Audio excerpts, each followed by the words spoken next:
My name is Yael Tamar, and I'm the founder of two organizations. One is Top of Blockchain, another one is Women in Block.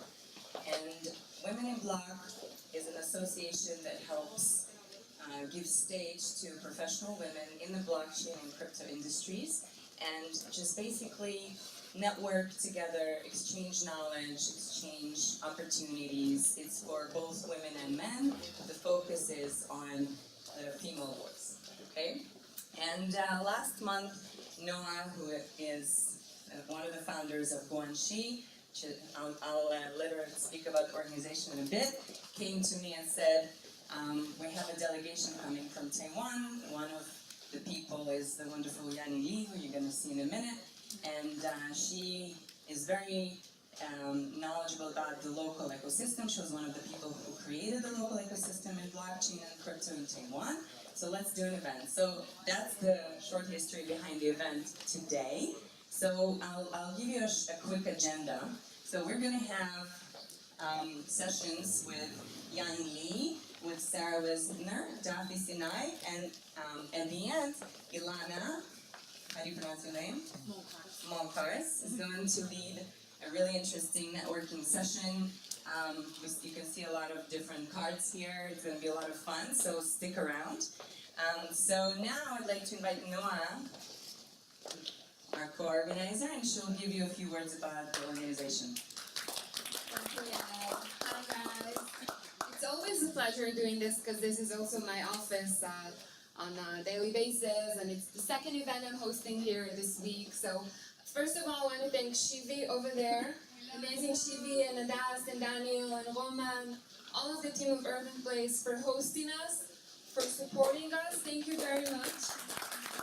They also had a hackathon about blockchain 2 weeks ago, so they're really important, I think, supporters of the blockchain industry here in Israel, and we love them for that. Thank you everybody. So Yael stole my story, but to make the long story short, I met Yani around 3 years ago. I was a speaker. I was the only Israeli speaker at a conference that she did called Asia Bit, different kind of bit, B-E-A-T, not this bit. And I was the only woman on stage. I had 3 men from this side and 3 men from that side. I think it's the first time that I was a woman speaker, and I realized that we don't have enough role models. And I was 27 at that time. And the years went by, and I realized that in order to create a network of strong women in Israel and in Asia, we have to do more. And I've been working in the Israeli ecosystem for 10 years now. And in the last few years, I'm very active in women in tech and women entrepreneurship.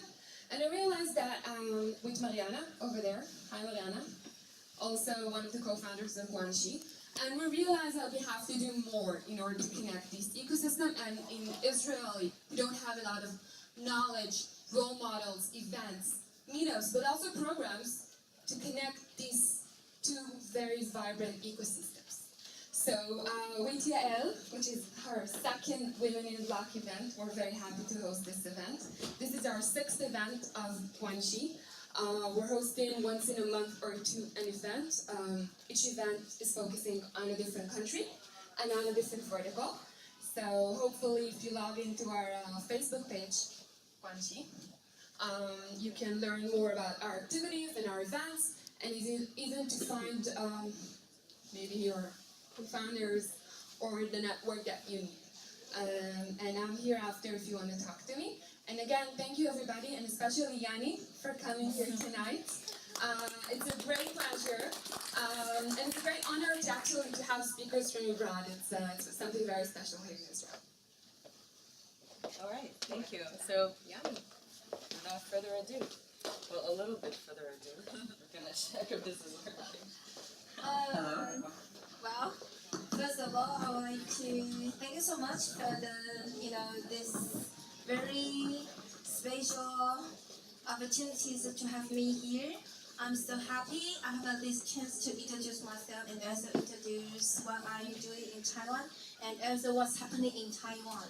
Later, I would like to introduce more about what is Asia and what's happening about blockchain and also the startup industry so far happening in Taiwan. Okay, so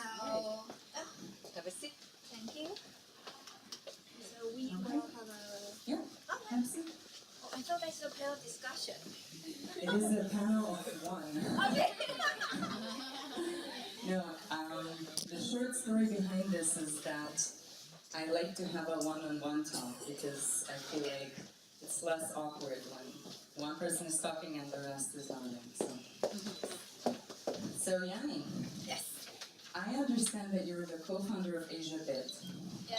and you're also very active in community in Taiwan. You have these weekly meetups going on.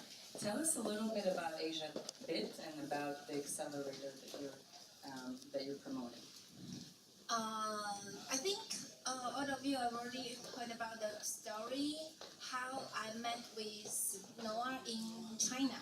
Actually, I'm Chinese. I am not Chinese. About 2 or 3, I can't remember. 3 years ago, probably, I have an event called Asia Week, the BEAT, in China. That is the event I invent in Taiwan, which is the first international, English-speaking startup event in Taiwan. And then at that time, I invite all my friends from the Pan Asia, including China, Korea, Japan, Thailand, and Singapore. We had an event together in Taiwan. And we have a deal which let's have an event together one after one, which means first time in Taiwan, and then in China, and then the third year we have an event in Korea. And the idea of the event is all because just like Israel, China is a very small market. It's a very small island.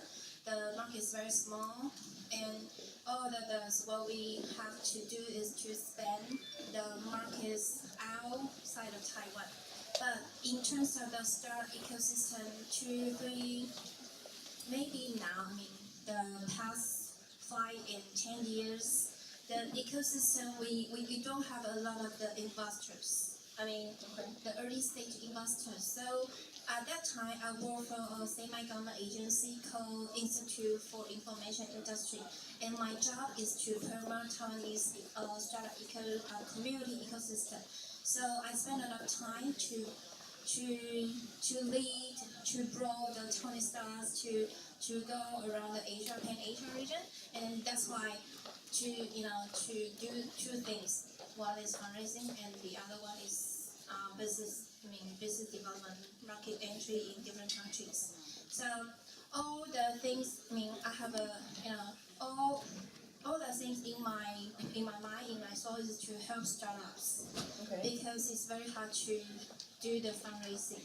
And about a year ago, last year, one of the startup came to me, which is the startup in the incubator accelerator platform.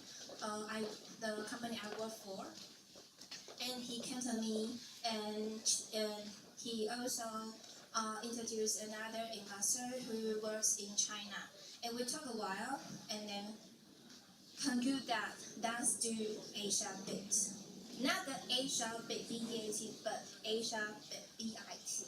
Because I realized that for startups, to fundraising from the traditional investors, venture capital or angel investors is not the only way for startups to raise money.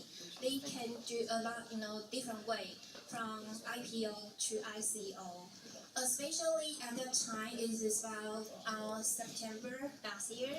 Okay. And it's about the time the Chinese government just forbid the ICO in the China. crypto ban. Yes. So, but in Taiwan, crypto is legal, right? We don't say that it's legal, but it is not also not illegal. It's a gray area. Yes. Okay. So how many startups since you started in September? How many startups in Taiwan had an ICO? If you say startup, I won't Or say company. Yeah, companies. Yeah. I would say probably not a lot, because blockchain and also ICO just booming from this year.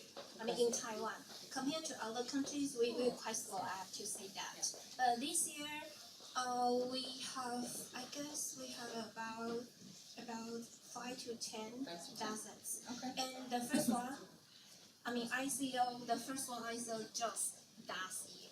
Okay. Yes. And what about in general the crypto ecosystem? If I stop somebody on the street in Taiwan and I tell them, do you know Bitcoin? What will they tell me? Let's say in a big city. If you say Bitcoin, I would say people know that Okay. because of the news. Because of the news. But blockchain? Blockchain, the technology behind the Bitcoin, it Yeah. depends. Okay. And how many people would use crypto? Do you have millennials, like the type of class of individuals that they have in the States, millennials? Or in the States, everywhere, but do you know what millennials are? Millennials? People born between 1989 to about 2000, right? 1983. 1983 to about 2000, yes. Younger people, they say that in America, 25% of that population holds crypto. Or the wealthy individuals hold crypto. I don't know the exact number, but I have to say the blockchain community, most of them are millennial, and Yeah. majority are male. Okay. And how many of them would you say deal with cryptocurrency? How many? Interesting. I don't know the exact number, Yeah. but I can only say the number increased rapidly this year. Can you buy something with Bitcoin In Taiwan? in Taiwan? Yes, we can. Like And where can I go shopping with my Bitcoin? For Osaka, there are two exchange. One is my coin, and the other one is Bitcoin. They co-work with the convenience store Okay. in Taiwan. We have three majors. Yeah. They cover number 2 and number 3, and then they cover with the convenience store, which means everyone, if you have a willing to buy Bitcoin, you can just step into the convenience store, and then they have a machine type Yeah. of kiosk. Yeah, like an ATM. Yeah, Where you can buy. but that is not ATM. Okay. It's a kiosk, It's a and kiosk. then there's some function in button, and you just key in some information. You can buy Bitcoin just in any of the convenience store in Taiwan. And the major two convenience store in total, I guess there's about 3,000 to 4,000 stores in Taiwan. Where you can buy Bitcoin. You can buy Bitcoin. But can you go to a store anywhere or buy real estate or do other things with Bitcoin in Taiwan? Real estate, I don't think so. But there are some restaurants, cafe, and you can also find ATM. ATM. Yes, in That's Taiwan. nice. Yes. Alright. Yes. Cool. So you're saying the regulation is kind of in gray area, right? They're not really dealing with it so much. Are they taxing crypto holdings? Are you familiar with that a little bit? I have There's to. a capital gains tax. Yes, because it is kind of a gray area, and we have a Ministry of the Economy. That is very interesting. As in terms of government, because I work for kind of government side, and in terms of government, there are two parties. One is kind of Ministry of the Economy affairs. They want to promote blockchain. They want to promote Bitcoin, this cryptocurrency, because they can booming the people's economies. But on the other side, the Ministry of Finance, they say it's better be secure, better to do some regulations. Okay. So far, that's why I say it's kind of a gray area, because there's so far there's no specific government agency who are in charge of the cryptocurrency. Yeah. But I would say that government support blockchain technologies. Okay, Yes. nice. Yes. For example, there's an event called GEC Plus. Right. Yeah, this event is supported by the government, and I don't know if anyone know GEN, which is the Global Entrepreneur Network, which is a global size. Okay. And the event just held last month, and one of the track is blockchain. Okay. That's Yes. interesting. So, Yes. you know, in Israel that we have the Chief Scientist Office, which is an office dedicated to providing R&D grants to startups. And blockchain as a technology, blockchain technology startups have gotten quite a few grants for Specific for blockchain tech startups. Yes. No, they're not specific for blockchain, but blockchain is one of the categories that is being considered. Yes. Is there anything similar in Taiwan? Yeah, there's a one, yeah, because this time I came with the Taiwan delegation. One of the delegation member is government official, and the one who in charge of the startup industry. And there is a brand new program called Startup Terrace. And in the Startup Terrace program, they encourage one of the topics is blockchain, which means they not just only support blockchain startups. They have grants for startup to apply, and also because the Startup Terrace, the purpose of that is to create a startup cluster in Taiwan, which is we call Linko, which is kind of a half hour from Taipei City, and there is a specific regulation. That's not regulation. Anyway, they have a sandbox, which means you can do some trial in this area to do some POC, to do some experiments, even the payment side, which is more sensitive. Okay. So I would say, right now in Taiwan, I would say if you are interested in Asian markets, most of the startups, doing blockchain, I know they will go. If they want to come to Asia, they'll go to Singapore because Or Korea. or Korea.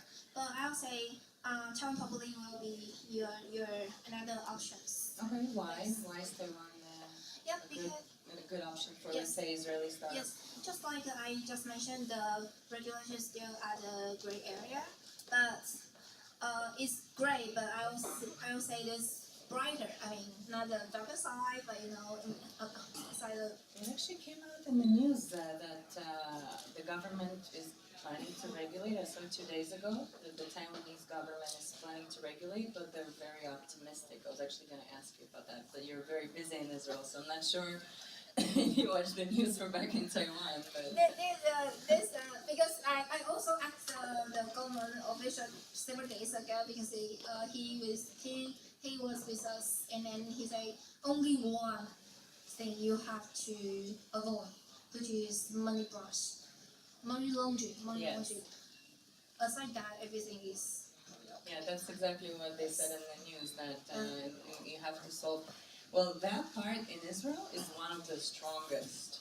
The local technology ecosystem, the security is very highly developed. So I'm sure we can introduce you to, and your government officials, to several companies that can help work out the AML aspect, anti-money laundering, as well as the KYC, know your customer, so that you can offer, Yes. and also, in terms of regulation, Israel is one of the more developed countries in terms of a regulatory framework. So I'm sure that there is a way to facilitate some sort of a relationship between the two. Many countries are actually coming here. Switzerland has a regulatory partnership with Israel for that purpose. And For the regulatory framework, regulatory and taxation framework, exchanging, and for financial services as well. So to collaborate between the two countries to provide financial services for the crypto industry. Interesting. Yeah. Yes. Are there any banks in Taiwan that are servicing crypto startups or blockchain startups? Yes, but just one. Just one? Yes. That's a good start. In Israel, we have zero. Oh, Zero okay. banks. Okay, just one. Banks are Only very one. afraid. Actually, the Prime Minister of Israel, Bibi Netanyahu, a few months ago said that banks will not exist. Whether it's going to be Bitcoin or something else, but something's going to replace the banks.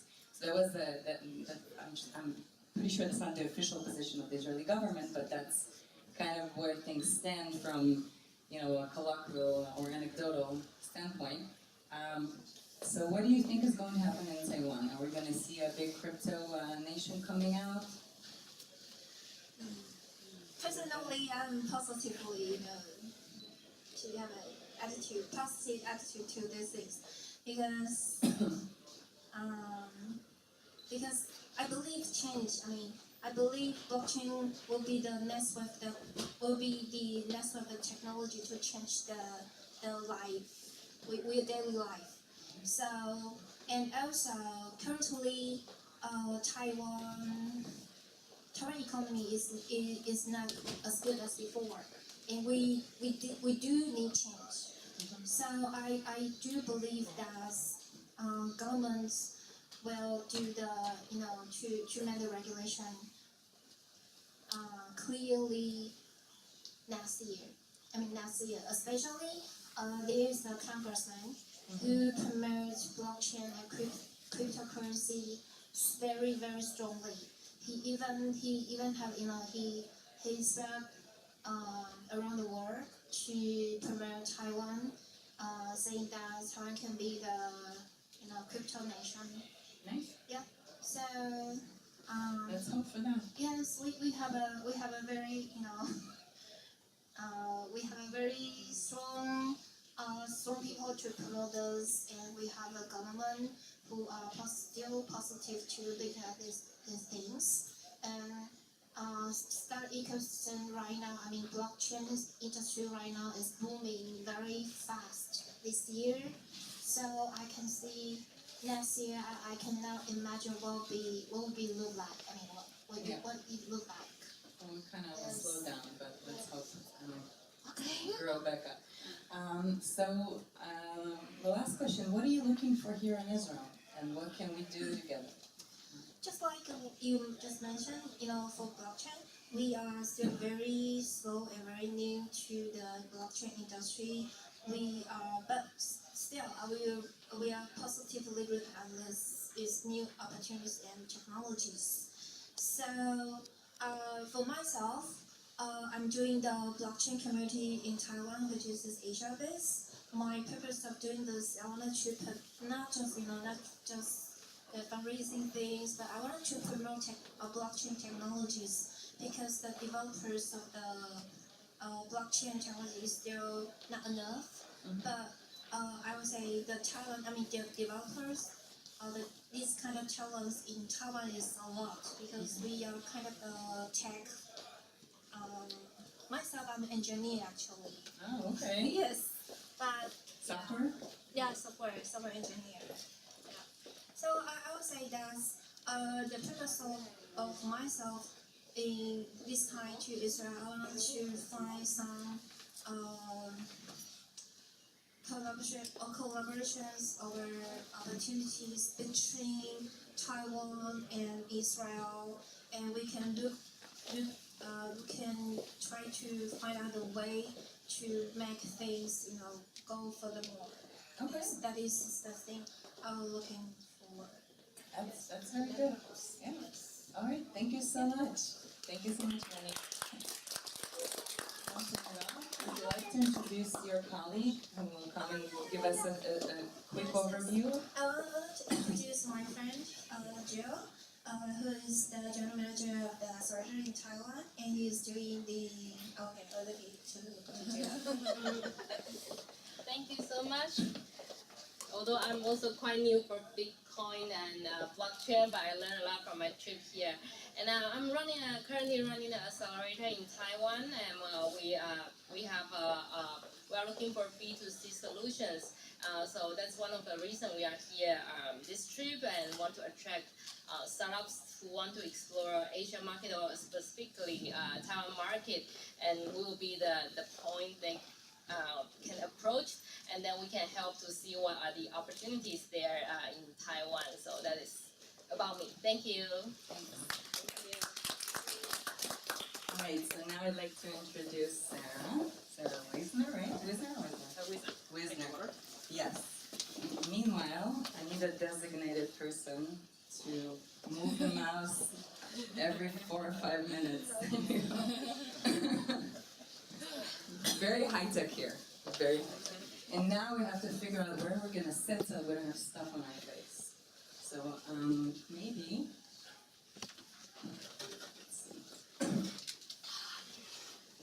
Maybe move a little closer to the audience. I think that should be okay, right? Yeah, now we're on the white. No, not good. Not good. Move a little seat to the left. Here. This is the entertaining part of the interview. Is that okay? Should that be okay? You have a little bit, but that's on your neck, so should. Or we can turn it off. What do you guys think? Turn it off? Turn it off? אפשר בבקשה לכבות את הדבר הזה? את המסך? איך מכבים? Maybe we just...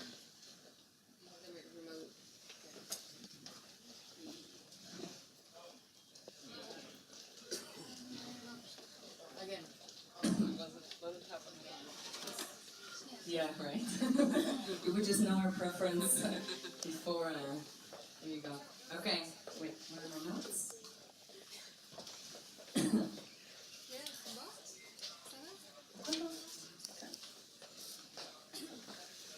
All right. So we're here with Sarah, and she's the ambassador to the Bitcoin Embassy. So you know there are many embassies out there.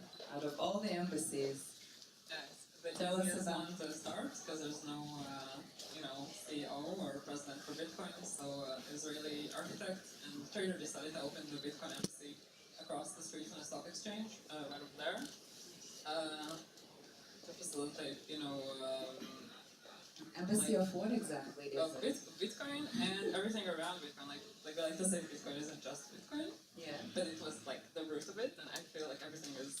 I feel like it's the sun everything's going around it, and it's like so people can talk about Bitcoin face to face and not just on the internet, and like to really help like facilitate the conversation and the culture and the ecosystem. Okay. And it's like open 5 days a week, like to the public, like. So is this like AA meetings type of thing? Yes, very similar. Like since when are you in Bitcoin? My name is Sarah and I love life? Bitcoin. Yeah. We love you, Sarah. Yeah, so like some people like they like hear about Bitcoin, they feel like they need to talk about it with someone. So they come. Yeah. Also like we give like information and help people with Bitcoin, and there's people visit, sometimes in different countries and all kinds of stuff. And we have like meetups, and it's just like to help people, like the people who love Bitcoin, people who want to learn about it. Okay, cool. So what kind of practical help do you guys provide? If let's say I come in and I say, how do I open a wallet? Oh yeah, that's for sure. Like we do that a lot, and people love that. Or there's some people come in and they're like, Bitcoin is like, I don't know, 6,000 today. I need a drink. No, we had a really, like, when there was the big, run up in the price, we had one of the only ATMs in Israel. That's not the case anymore. And Big it line. was really bad, and it was scary, and a lot of people didn't want to know about Bitcoin, they just wanted to buy it. At a high price. Yeah, we was like, it's on discount, it's $18,000, that's why everyone's. But yeah, just it depends. People want to open an wallet, or people want to hear advice, or all that stuff, Okay. So what kind of people are there in the community? Like, can you describe the kind of characters and this community? Are these all like crazy hippie libertarians, or are these like also serious individuals? And You know how you have the stereotypes Why for not to belong? I know, that's what I'm saying. Like what other like like I'm vegan. Obviously, I have to say that because it's similar that We have a lot of vegans. we have a lot of vegans. Yeah. So yeah, so if you have to tell me like what kind of vegans are there, so is it like the crazy hippie vegan, the libertarian vegan, the Okay, we have a lot of, well, here's a lot of people believe in decentralizing government, like Okay. not necessarily libertarian, and a lot of people with technical, like, programming backgrounds, and people that come from the world of trading. We also have artists and people that aren't necessarily like from computer world, but it's like it is kind of like right now because it's just like the early days. It's like computer people oriented mostly, yeah. But a lot of people that I feel like they want to like the society to be better. Okay. Do that. They want the society to be better. So how does Bitcoin or decentralized economy make society better? Well, I feel like money is one of the best ways to like for the governments to like have a free range if it can print all its money. So that's like a big issue. So like if we get the money out of the hands of the government, like dependable money, that can be really good. Actually, like even preventing wars and stuff like that. That's like I think it's really big. We take it out of the hands of the government, put it in the hands of who exactly? No one decentralized Okay. consensus mechanism and math and Got it. cryptography. I mean, like hopefully. Hopefully. And you think that Bitcoin is as close to decentralized as it comes? Or is it imperfect? Yes. No, I mean it is like you always need people to maintain the what's the word, like the coherence of the network, because the people need to check that it's working and people run the nodes, Right. But yeah, I think it's as good as probably As it will get. I mean Or as it I don't gets. know if it's as good as we'll get, but it's very, I think it's good. Okay. And what about the conspiracy theories or theories that very few people actually own Bitcoin and I think there is a lot of like centralization in the holdings, but but Bitcoin does like straighten out the table itself. There's like I think it's still better. it's still better? Yeah, I actually agree with this approach and with this level of thinking that, okay, maybe we do not have one perfect system, but we have to think what the alternative is. If we're looking at a centralized governments and economies and, the cycle of depression and the depression rise, or a different type of economy, then we have to look at in between the alternatives and not the utopian version. Right? I mean, I think one of the problems, like in our economy, there is a lot of centralization of the wealth, but the problem is that the system is built to keep skewing it. And I think a system with like good currency like Bitcoin wouldn't be skewing it. Okay. Because well, I think the banks get to decide now where the investment goes because they create money, so that's one big thing. Also, governments can, kind of distort the economy by, and the central bank by, controlling the money supply, and that can create a lot of distortions in the economy. And Okay. I think that's like unfair, and it can like decide it benefited now, like people have. I think it benefited the higher classes that they did since 2008. Clearly, that's skewing. Like I think Bitcoin is it's more neutral. It's like normal money. It's not getting printed more. So it's like seems like things would make more sense. What do you mean by it's not getting printed more? I mean, we constantly have increasing supply of Bitcoin. Yeah, but it does like have a limited and known supply. With a regular, fiat money from the government, we don't even know how much money we have, and they get to decide how much it's going to be by their own parameters, which not necessarily have our like highest concern. And Okay. Bitcoin just is like neutral. So how do you see this crypto market outlook for in the next 5, 10, 20 years? What it's going to look like? I don't know. I think like it has a big chance of being like world changing, but it's really hard to say. I mean, it's still like I think it hasn't been decided yet, but it has like a really big potential of like doing much more than it's hard to imagine. Like it's hard to imagine what happened last year, so it's really hard to project. But I think it's such a strong technology, and the current system is so broken. I think people are going towards it. The current traditional system is broken. Yeah. Right. Okay. So what kind of general economic challenges would you say Bitcoin would solve? And with, maybe loans or, like you said, economic disparity, things like that. And how would it do that? You mentioned a few times that government or banks have this tendency to allocate resources to places that will benefit them.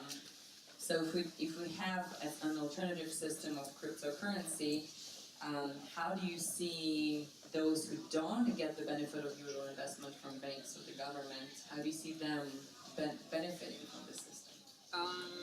You mean like people that are now like marginalized? Or people, or businesses, or... Oh, first of all, it's like, I mean, it is problematic because when government regulates it, like Bitcoin is very simple to use, but sometimes it might be complicated if the government will regulate it too much. But in general, like anyone, like a 12-year-old can open a account and move $1 million from one shekel. So I mean that's like gonna be easy. Like, I don't know to say specifically, but it makes it easier for people to get kind of banking. So I guess that could be helping.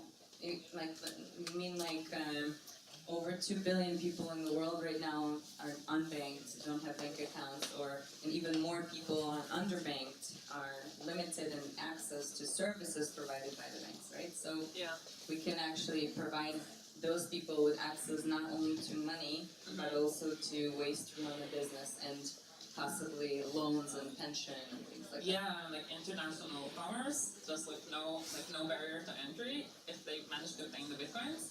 Yeah.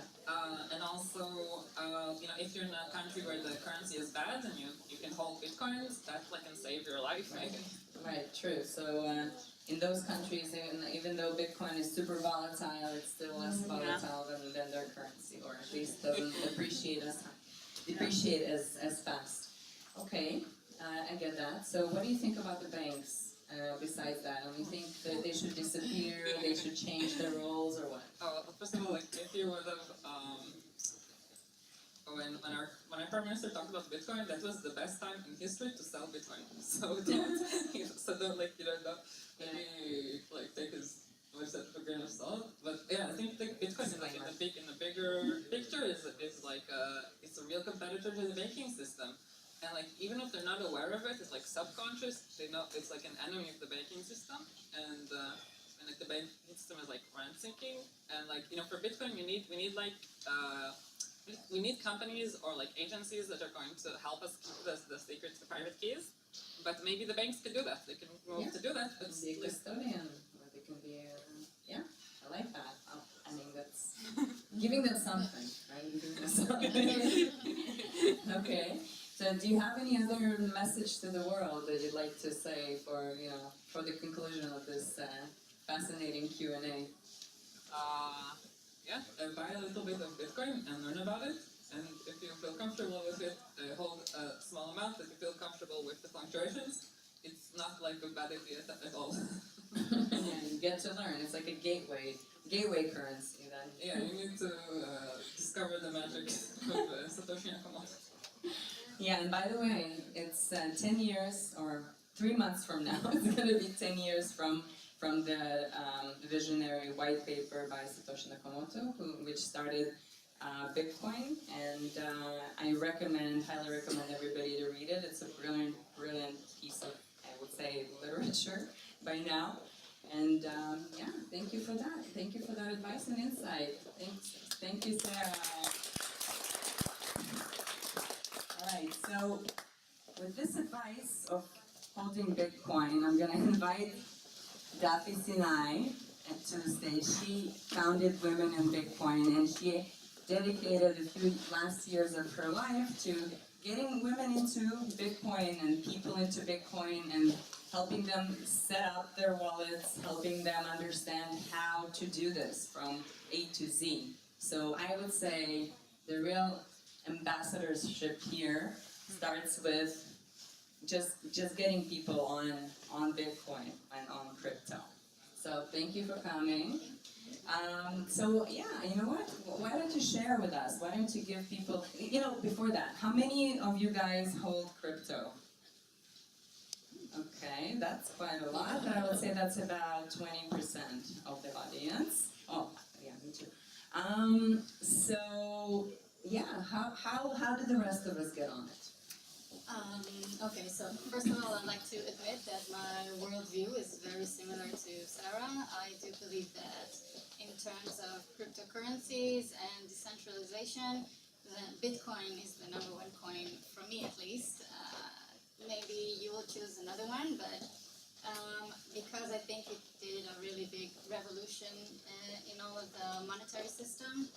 And like Sarah says, it's a challenge for the bank system, everything that didn't change for decades. And also blockchain, I also have a different view about blockchain because I do believe that it's something that was created to support Bitcoin. A lot of companies now use it, but me personally, I don't understand how, but it can, maybe they could find a solution to work it out. But mostly, I think there is a big difference between the blockchain of Bitcoin and blockchain of smart contracts and platforms like that. What's the difference? Well, see, Oh. it's completely different. The blockchain, well, it's could be very long, but just to sum it up, the blockchain that Satoshi Nakamoto was talking about in the white paper, in the Bitcoin white paper, was a way to create a sort of a truth documentation of how you can transfer coins from one side to another instantly, and with people to agree that they're not double-spended, meaning that people won't cheat the system. Okay, he found a way to solve this problem, and this problem is called the blockchain. Why? Because it's a chain of blocks. Each block holds all the transfers that occur in the past average 10 minutes. So that's the first type of blockchain. Then you have Ethereum blockchain, which was the second big blockchain. It's completely different, and it's not used for transferring value or coins. It's used for smart contracts. It's used for dApps, right? Functionality.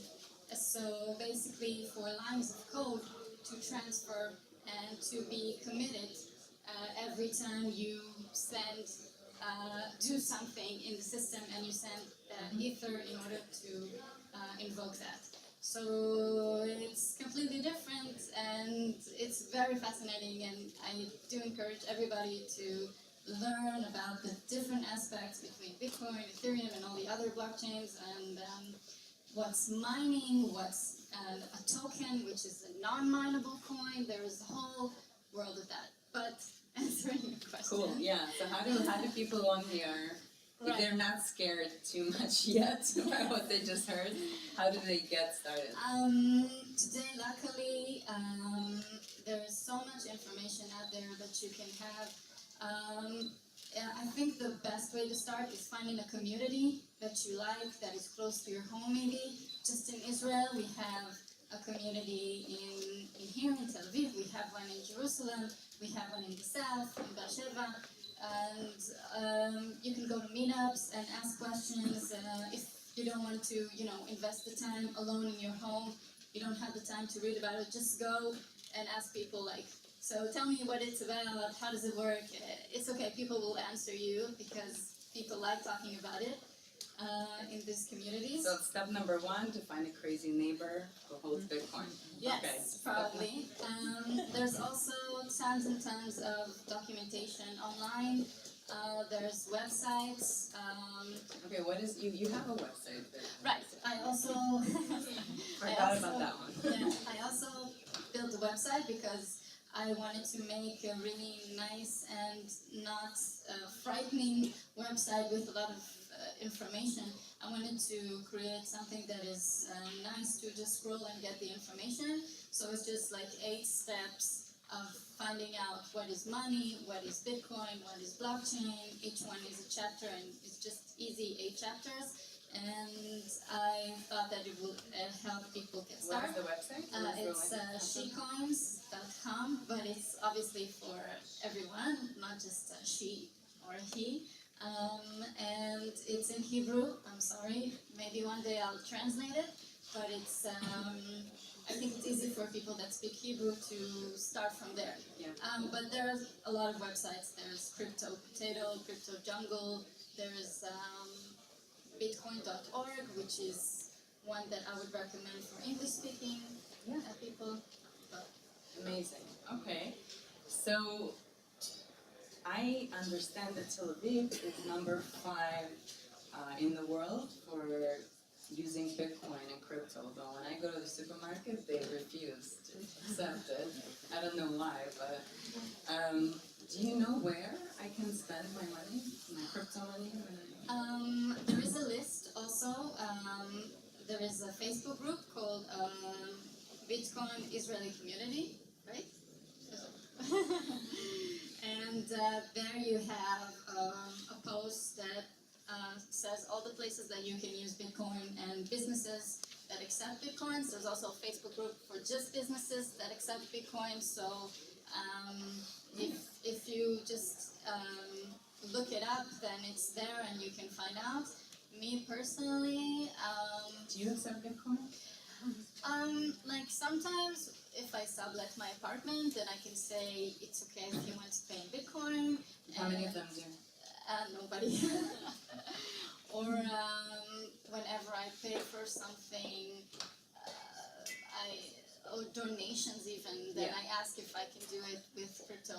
So Every time I see a homeless person on the street, I'm like, I don't carry cash. You know why? I'm trying, but you know what? I actually read that there is an application, I think in the UK, where homeless people print out a QR code, and then you download an app. You actually transfer crypto money, and then well, I don't know if exactly it's on blockchain or not, but you go to supermarkets that accept that token, and you can actually, and only for certain products.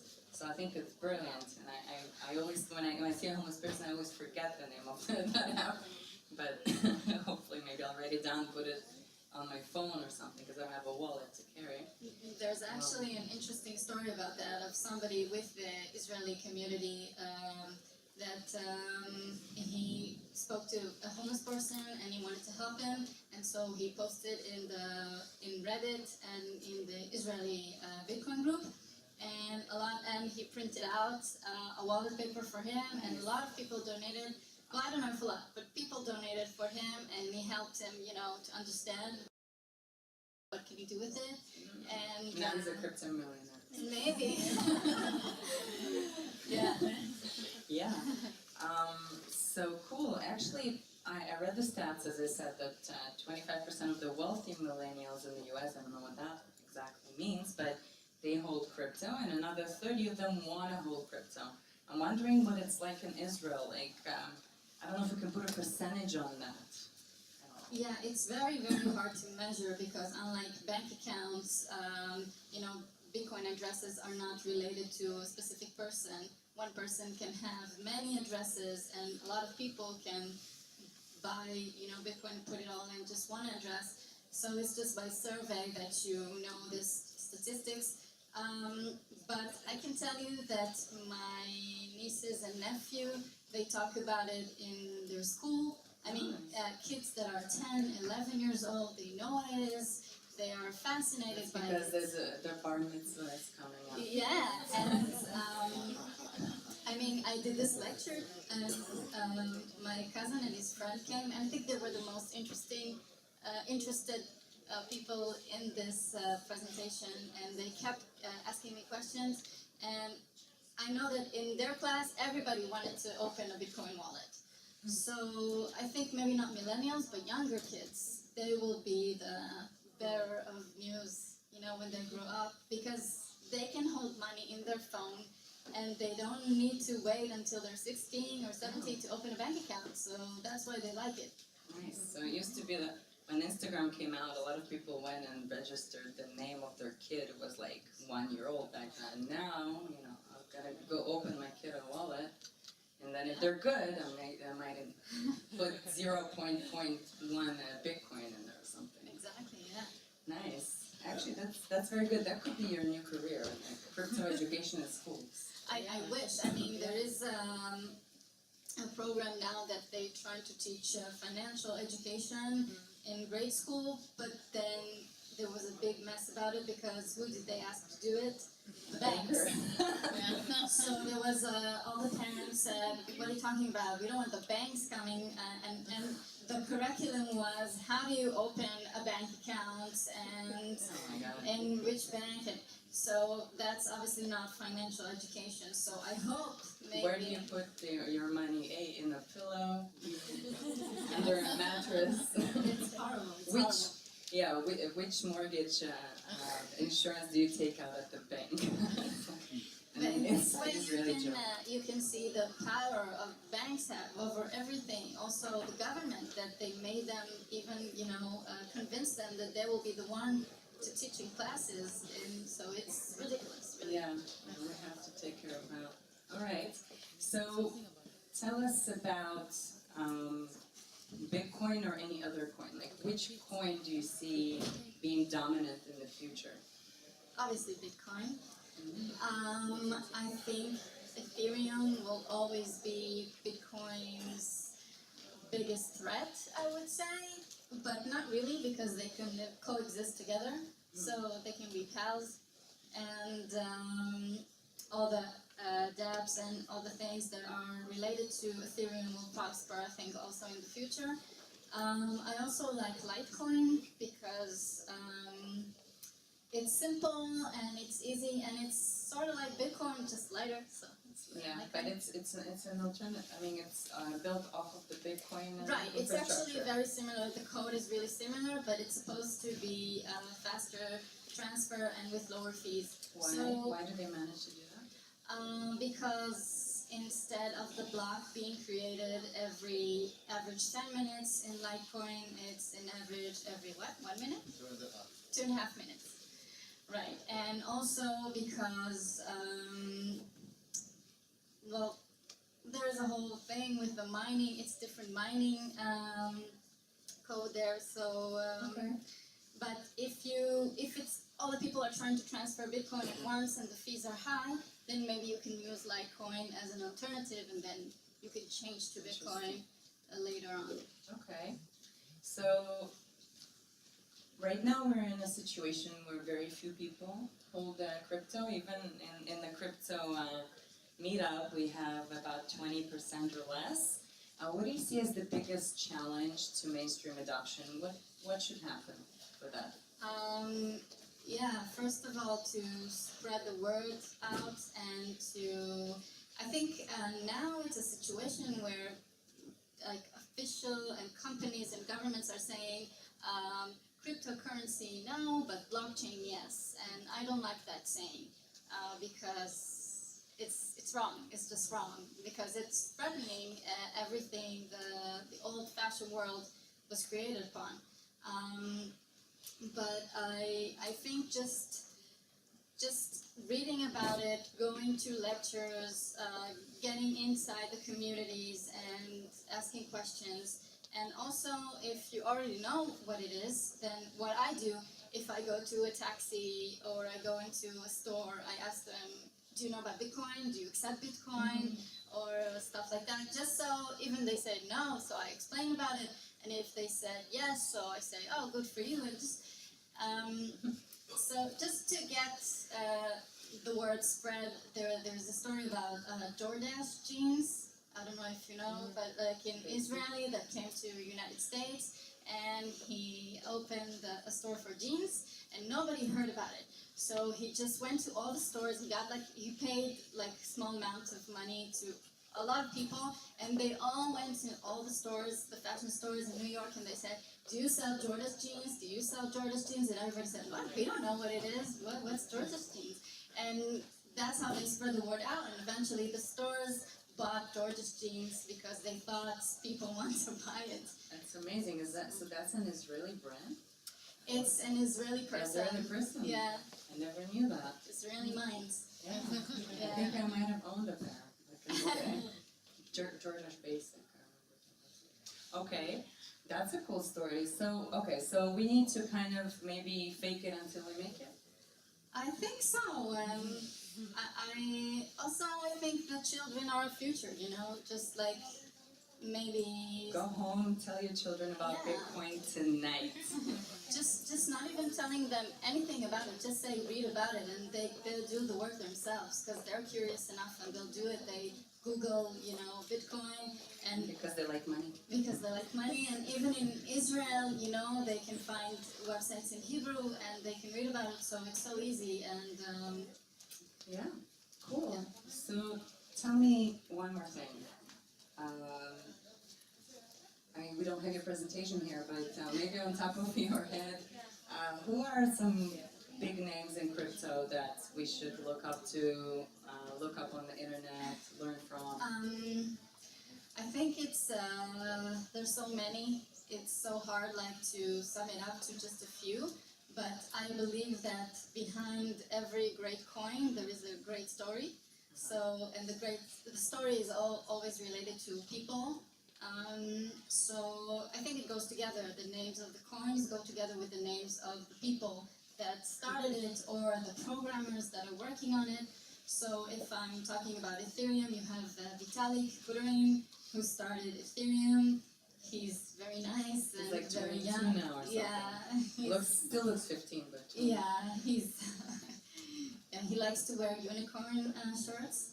And you have Joe Lubin, who also is the founder of Consensus, and they have a lot of money to invest in startups that are related to Ethereum.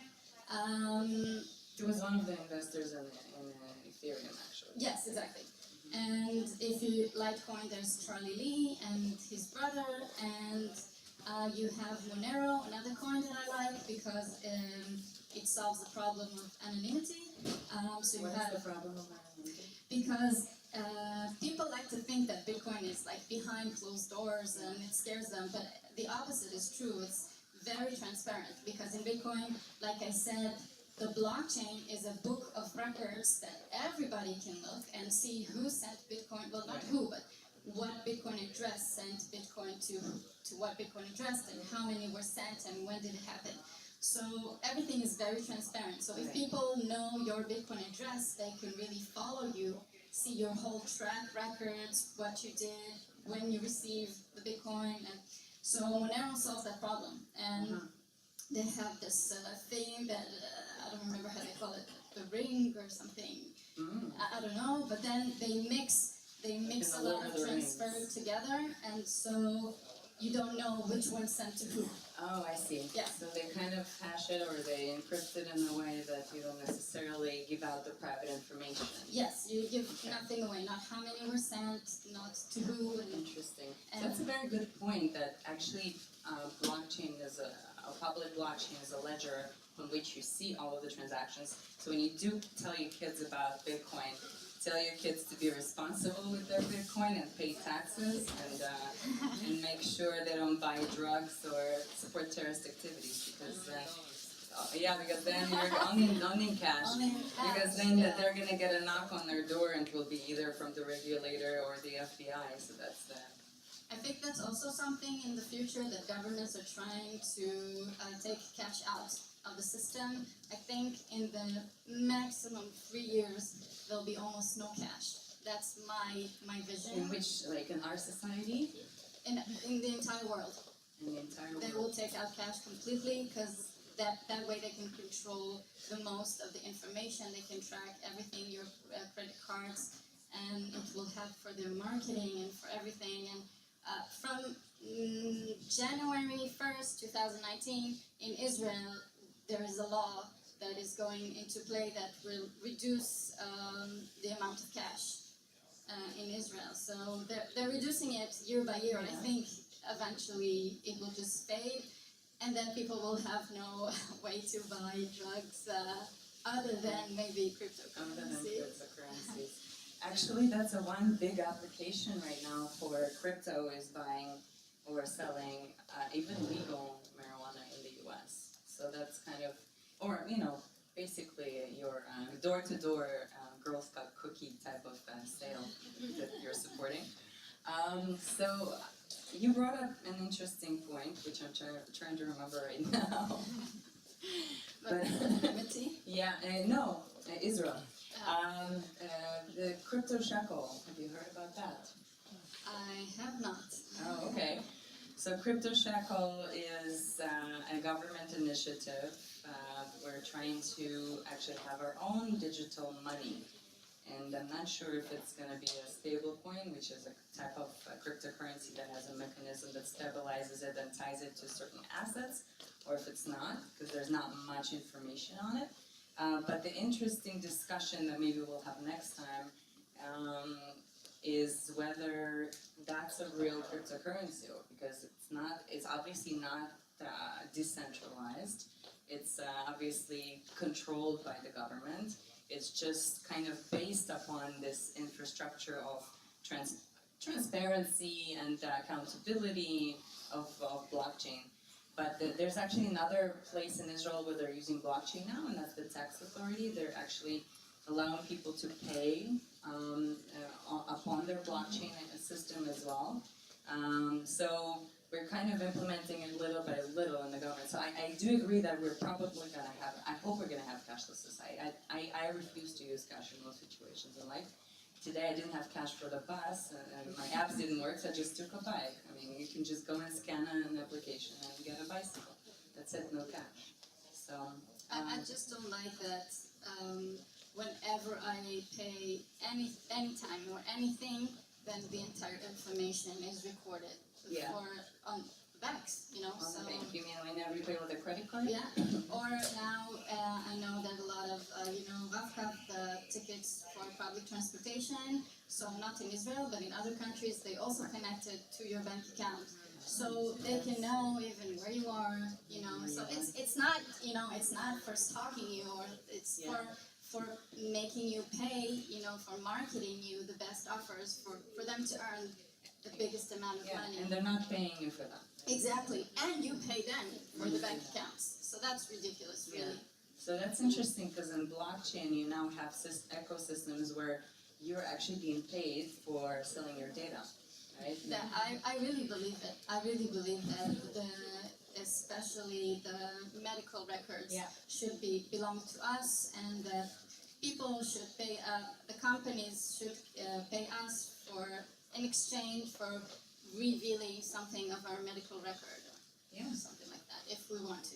Wow, yeah, those are really, really interesting points. Okay, so what is your message to the world in conclusion of this exciting session?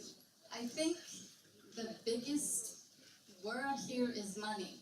I mean, more than Bitcoin, more than everything. Bitcoin is like maybe the best solution in my opinion right now, but it's a solution to a problem, and that problem is money and how it's created, and when it was created, and why it's been like this for many, many years.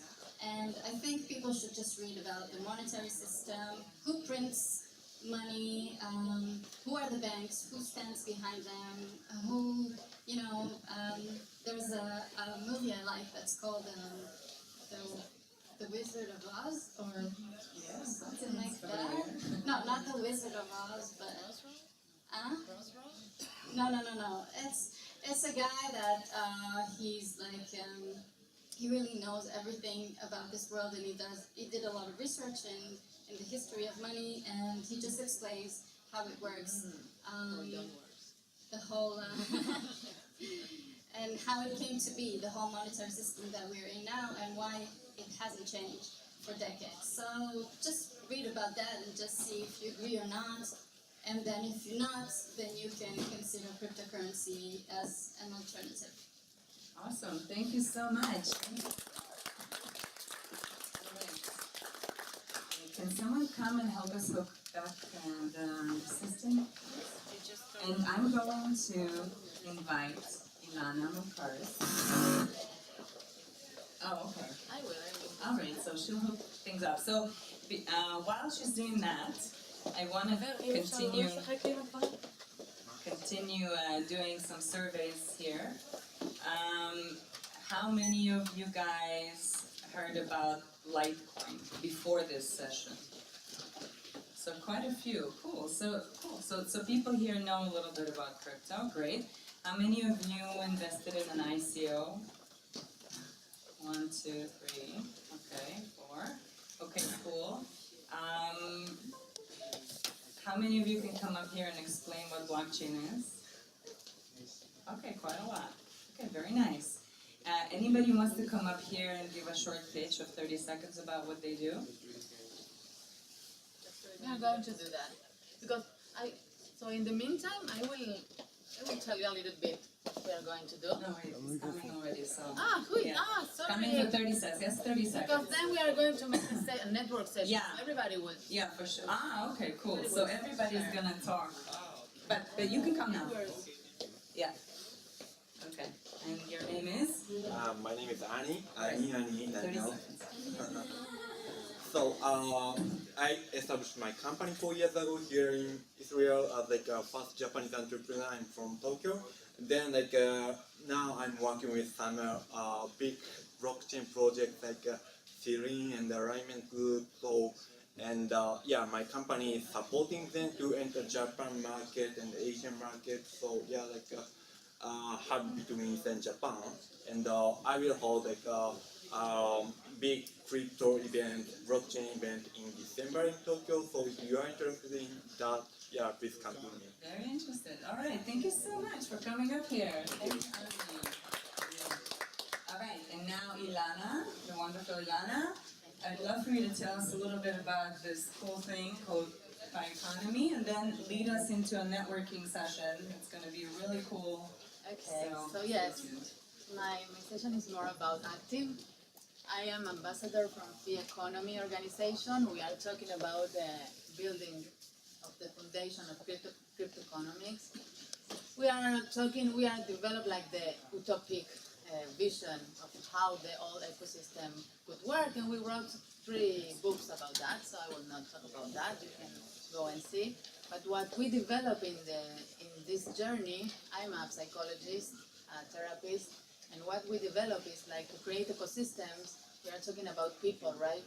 And we are creating these ecosystems. So we need really to focus on bringing human consciousness within this world of new exponential technologies in order to together create a system that will be fair and all the good things about the blockchain technology. We discuss a lot about Bitcoin blockchain, and what we want to do is to take the best thing of every technology and put it together. It's not what we want to do, because this is what we all need to do together. We are really, me as a psychologist, I focus on Kabbalah, and inside the Kabbalah is like, I made actually the putting together Kabbalah and technology, and I found, the keys, the keep it simple and stupid. So it's the same with Kabbalah. Kabbalah is also a cryptographic word, because the system is encrypted inside the Torah, and we are going to see a small video about that. And the thing is, keep it simple and stupid is we need to think good and do good for everybody, not for me. Keeping the ego, the ratzon atzmi aside. So it's very simple. Even if you want to study Kabbalah, it could take you all of your life. So what I wanted to bring here is not talking, is doing a session of networking, because I saw that most of the time we come to this kind of event, we see the panel and we go out and we didn't know who was the person that was sitting aside. So I have this point of view method and tools. Point of View is a company from Israel. They create this method for coaching and also for corporates. We use this for team buildings and all kind of processes that teams need to have in their companies. So we are going to make a very easy session to end this. So first of all, I invite you. So point of view is point of view. It's not point of view, it's point of view. Find your point of view. Because to be awareness and to think good things in order to create things, we need to first understand what we want. This is bringing consciousness. So I will invite you, first of all, to look at these cards. You need to choose one card and one word. You can then, you are going to approach cards like that. Because in the session we are going to do that. Hi, I'm Ilana, and I love flowers. Something that very easy that will help you to introduce yourself. A card and a word. I am happy as these kids, and I am alone because I need friends. I don't know, something. Of course, you are going to do something more interesting. So please, first of all, enjoy the process. ¿Cómo se dice? Entrégate al proceso. Give yourself to the No have fun.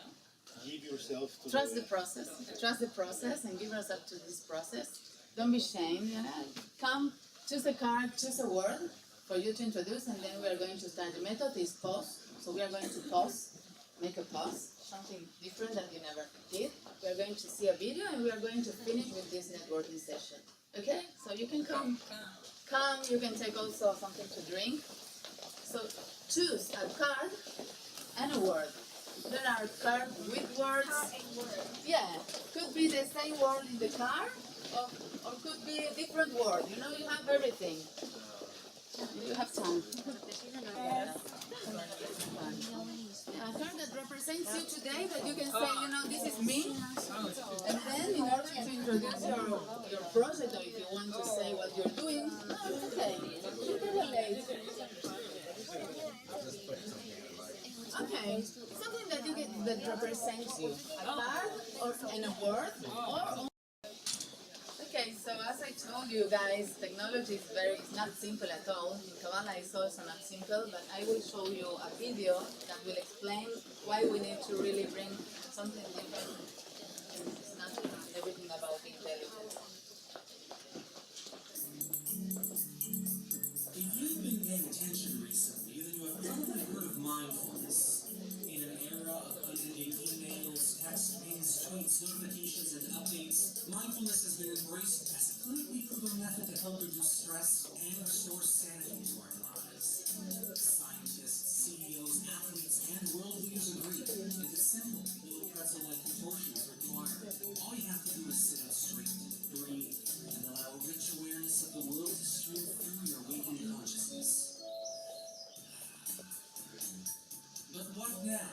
You are happy being present, and you could even make a daily practice out of it. But does passive awareness really lead to true wisdom? According to Kabbalistic tradition, awareness is just a precursor to wisdom. If so, then what is wisdom? The ancient Torah sages teach that the secret to wisdom is encoded within the word wisdom itself. The Hebrew language is a fascinating thing. Each letter has a numerical value, and each word a numerical sum. In order to draw out a word's inner meaning, the seeker must decipher complex algorithms embedded within the linguistic DNA of the words themselves. When you decode the Hebrew word for wisdom, chokhmah, you will find it comprised of two distinct terms, koach, power, and mah, what. The first stage of wisdom is koach, or self-mastery. This requires a mature knowledge of self. Knowing who we are and what we excel at, and most importantly, that we have the power to effect positive change in the world because it is in our hands. And that can be understood quite literally, or at least numerically. Our word koach, for example, adds up to 28. 28 is the sum of 14 and 14. And 14 is the numerical value of yam. So we see that power rests in the work of our own two hands. In Jewish wisdom, human agency is prime. Free will is given into our hands. It is up to us to make the change in the world we want to see. It's not to make change without the world. We need to take control ourselves. We must exercise complete authority over our entire cognitive, emotional, and physical spectrum to realize that truth in the world. That is koach. And then what? Well, the answer is just that. What? Mah. Once we gain authority, koach, and knowledge of our unique role in the world, the sages say that we must enter into a state of not knowing. What am I doing here as part of this world? Why am I here now? It requires true humility, dropping all the preconceived notions held so tightly by our mature selves, and letting that simple curiosity, that childlike wonder well up within us. And this is accomplished only by asking and being open, not to the answer, but to the question itself, to the power of what. Because in Jewish wisdom, questions are even more important than the answers. Now, is this a paradox? How are we supposed to live with koach and mah together, with self-mastery and self-knowledge? We're glad you're asking questions. That is rather wise of you. Because to be wise is to dance with this paradox between the role in the mastery and the mystery of the world. True wisdom, true chokhmah, comes from being able to hold this paradox in your hand.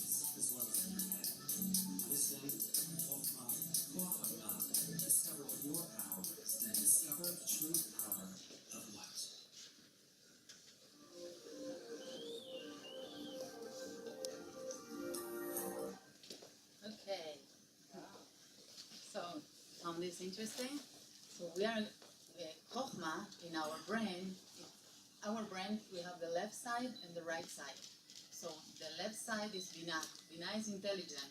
But as you see, intelligent is not enough. We need to also have wisdom. In Kabbalah also, you know, the Milchama of Gog and Magog, the last, how do you say Milchama in English? War. The last war we have in the world is not in the world, I mean, it's in our mind. Through our mind and our soul. The soul is in wisdom, and the mind is in Binah. So there is all, the Kabbalah explains all the system, how the Sefirot, the energy works, and what we need to do, because the Kabbalah is not only the beginning. You find the beginning and the end. So how you win that war. So you win that war when you put your mind operating with wisdom. So how can we do that? So that's why I get to the point of view method, because the right part of our brain is the art part, you know, the music, the art, all the things, the philosophy, all the things that are more abstract are in the right side of our brain. And all the technical part, rational part is in the left side. So in order to put them together, we need to mix. You know, we study, we hear music, we want to explain something. You know, this era is very, we are seeing a very synergy between the two parts of the brain, because the kids like to make presentation, you know, this thing about presentation. White paper is okay, but presentation is more artistic. So what I want to offer you tonight for this session of networking, because, you know, point of view, we have different games from different things that we need to do. So I thought about this networking. So I wanted to put a session of music. It's not a meditation. It's for you to close and to really relax your mind and really to have a flow between Binah and Chokhmah.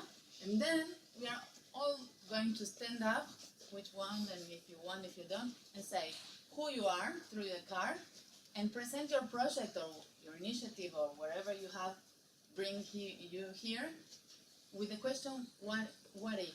So my project, the Fee Economy project, is what if we can build a new cryptocurrency economy with foundations for equality and prosperity economy. What if? Okay? But first of all, I will ask you to close your eyes, really. Let your mind, let go of everything, you know, even if your mind starts saying, oh, I'm just stuck in music. What you think she's doing? You know, our minds go everywhere.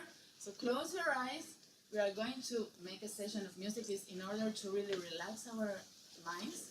And then we are going to make a closure with the session, okay? So I invite you to close your eyes. I will sit together with you. If you want to put more music. Enjoy.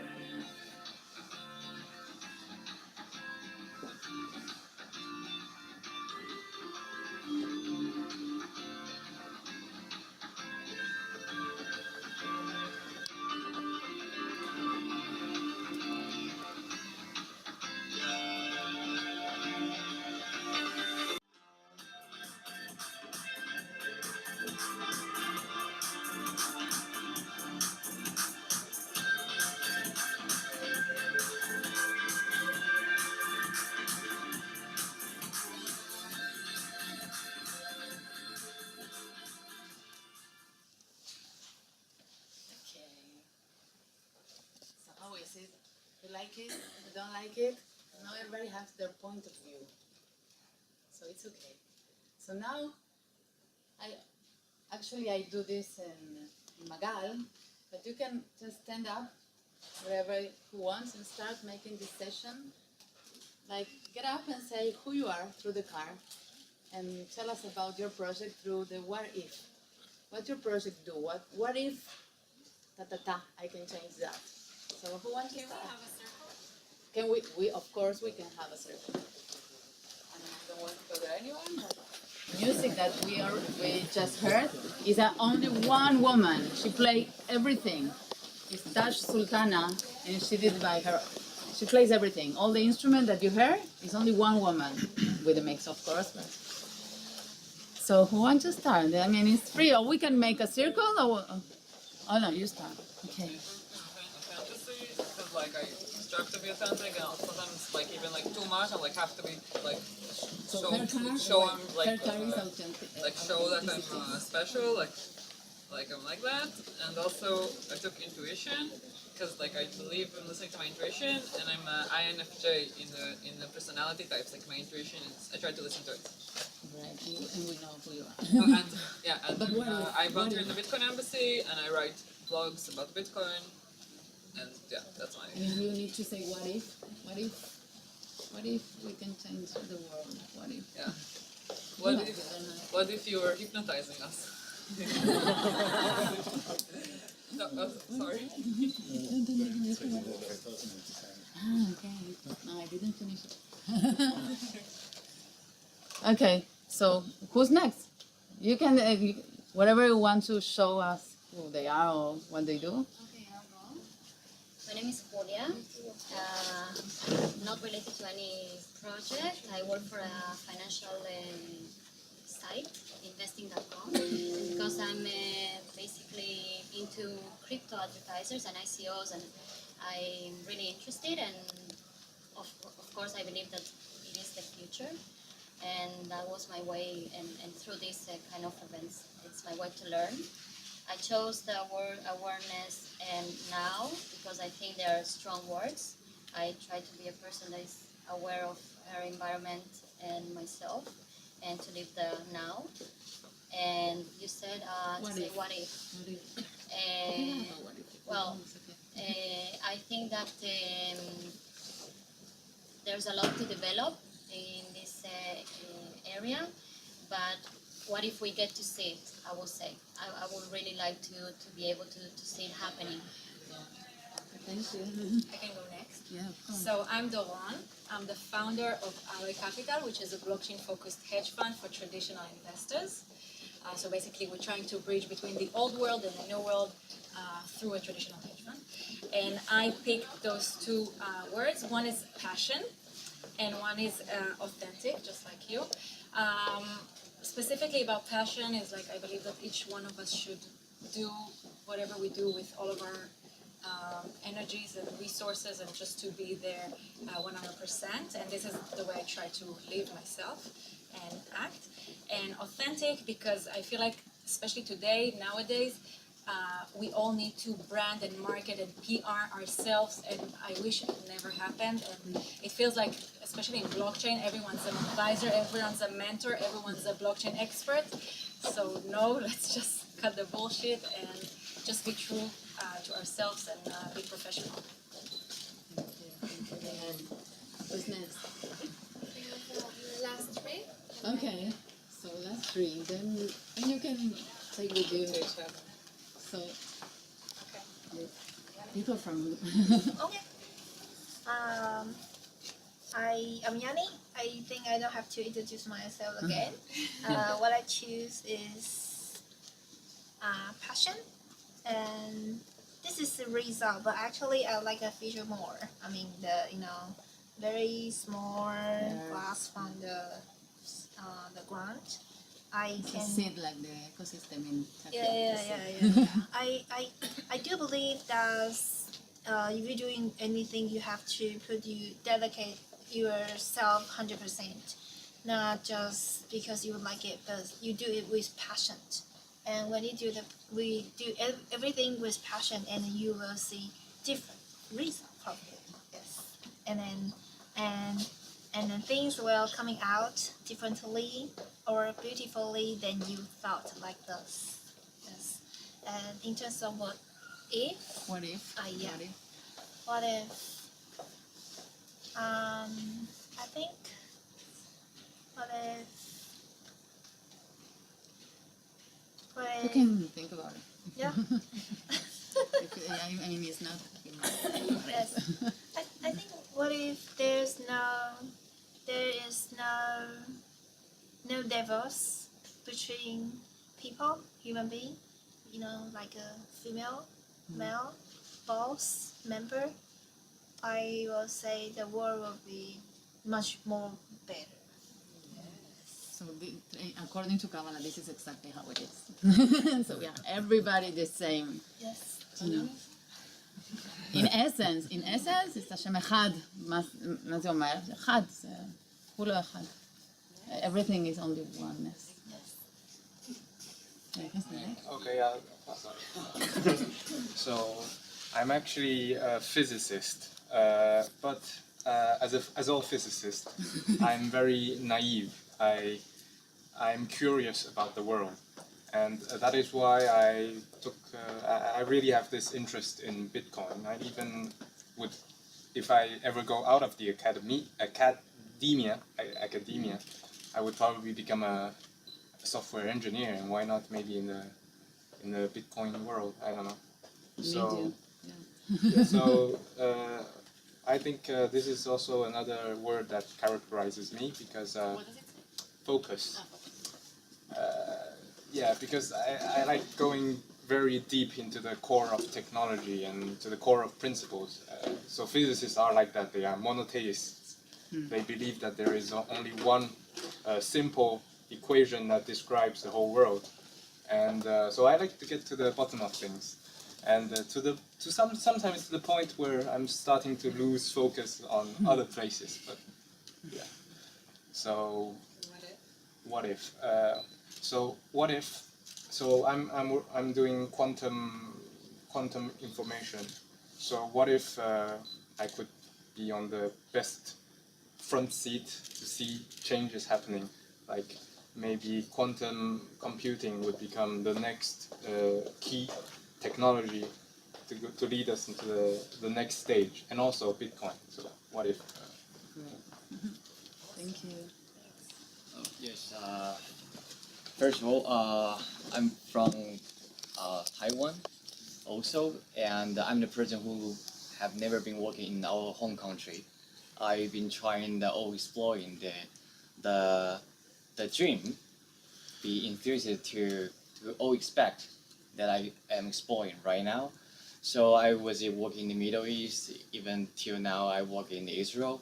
I always look for dreams, look for something that can have your own enthusiastic part to your life. So so that's why first of all, I pick up this picture. It's not because I saw the dream, because I saw the visual inspiration. Because I think whoever has the dream could be the most fascinating person, who has the most beautiful mind in the world. So I think that's the most complete and perfect status when you had a dream. And also for enthusiasm, you always need to find something you are enthusiastic on. So this can be somehow like motivation to move you forward. So and what if I would say, like, what if everyone has their own dream, which for those people who will not be fixed in the like a rule of the world. You know, if you have your dream, everyone has your dream. You can have your own path. You don't need to care about those unnecessary social burden or those unnecessary point of view that fix you. So yeah, that's it. I think we're gonna speed it up and just maybe say a name and what if. How about that? Okay. So I'll start. And I'll just tell you what I have. Yael, I have goal and curious. It's the two things that kind of describe me. And I'm thinking, what if every company or country in the world had access to blockchain technology and had implemented it? What would the world look like then? What would happen to our healthcare, to our governance, to our money, to our financial system? So what would the world look like on blockchain? Okay, so my name is Tomer.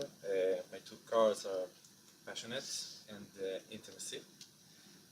Intimacy because I think that people can really know each other when they're talking like one-on-one, which is very different from this group. So what if there was no camera here? Maybe we would have spoken otherwise. We would tell each other the truth. But actually, the idea of this kind of workshop is that, like, to really get into intimacy. But this was only a taste. But this is the point. So this is a small taste, and I see wonderful people here, and this I can stay with the camera and without it. Thank you. All right. My name is Ofek. I have here the word calling, which I think really helps me personally get aligned with whatever I feel my purpose is. And when we talk about what if our crypto economy would flourish and rise up, I would see a world where many possibilities could open up that we could not even dream right now. And when we speak about callings and purposes, there's a balance between the things that we know and the things we don't know yet, but we feel that pull us forward. So that's what really makes me feel excited to be. Hi, I'm Danny, and I took risk card and B. So when I came here, there were many myths together, so I took risk and also a deep dive to the ecosystem, Israel ecosystem. So that's why these two cards. And what if the blockchain technology become standard of the world? Maybe the world will be more flat and will be a fair world, and maybe there will be a peace, no war like that. And I pick communication and opportunities. I think for people, when we communicate, then we see a lot of things or aspects that we haven't think about. Like I didn't know about a lot about blockchain, but I heard a lot about our speaker today, and people talk about blockchain. So I think that is something beautiful about how human beings having the way to communicate and create things together. That is something good. And what if I think I heard about something saying about a social burden. For Asian, we have a lot of social burden, and we care about how people think about us. So what if we don't have that? What if we can be more brave and fearless? I think that will really be something that can have a huge impact to the world. That's what I think. Hi, my name is Amanda. I'm exchange student here, and I choose fear and courageous. And fear is that because that's why I come here, because I just think I'm just afraid of everything. I'm afraid of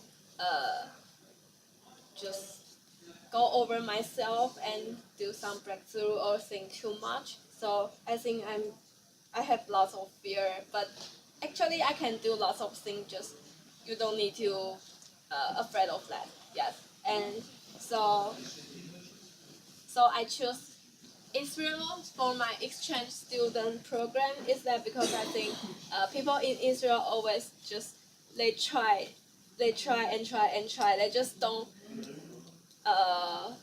They will not afraid of being failed or being just being failed. So I think courageous is the thing I need to have here.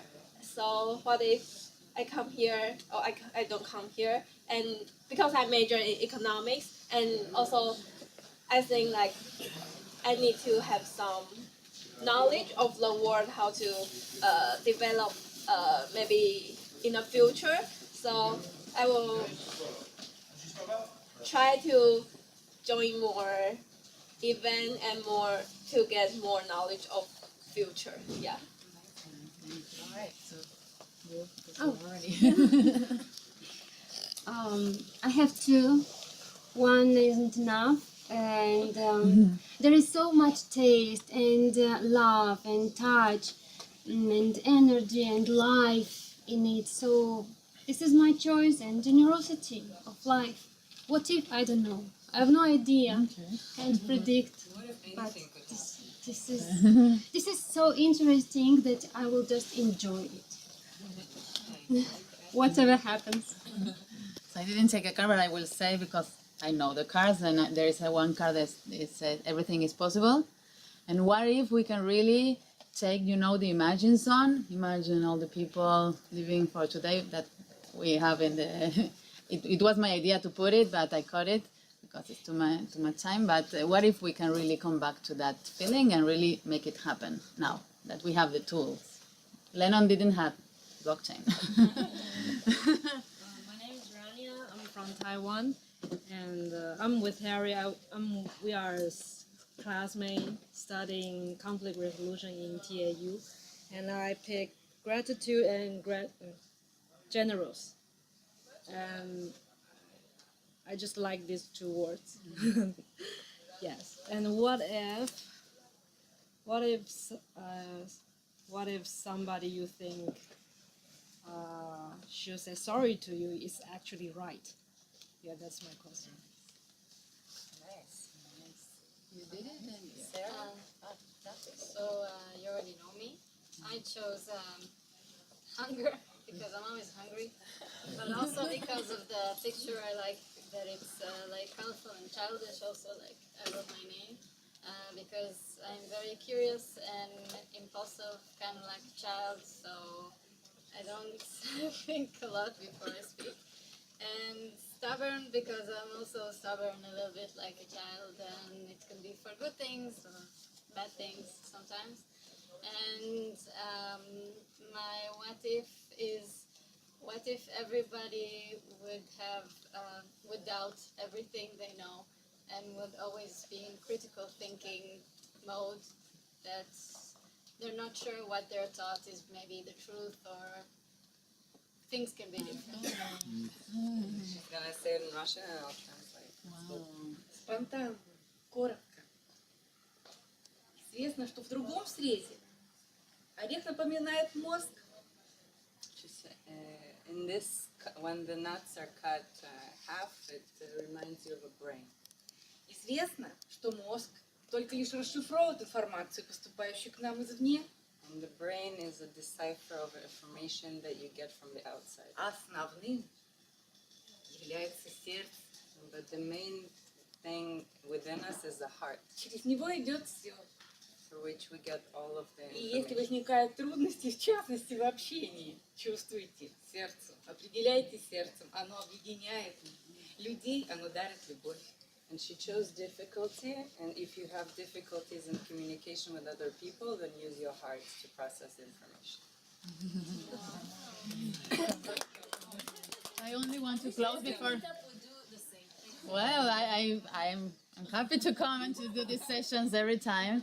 I want to first say that we'll close this session. I want to tell you that I also part of the Blockchain Hub Spain, and we are looking for this to develop blockchain solutions for not only for fintech but for all the verticals in the industries, but in order to really do good, because also in Kabbalah we have a parve thing. How do you say parve in English? No, neutral thing. So you can use for good or for right, or for right or for wrong.